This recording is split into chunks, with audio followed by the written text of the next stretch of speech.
I'm going to be showing you how to fix overheating problem on your iPhone. So if your phone is overheating, it can affect performance, battery life, and sometimes even safety. So here's a comprehensive guide to fix it. The first thing you can do is remove the case. Some cases trap heat, so just take your iPhone out of its case and let it cool naturally. You can also try avoiding direct sunlight. iPhones overheat when exposed to direct sunlight for extended periods.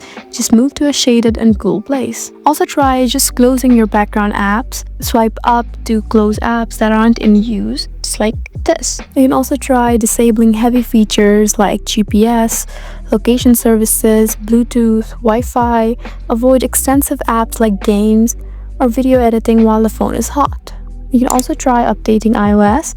Sometimes when there's an update, some software glitches can happen, like software bugs that can cause overheating. Also try reducing your screen brightness. Sometimes that can also cause overheating. So in all of these ways, you can successfully fix overheating on your iPhone. I hope this video was helpful for you. Please leave us a like and drop us a comment down below, and we'll see you again in our next video. Thank you for watching.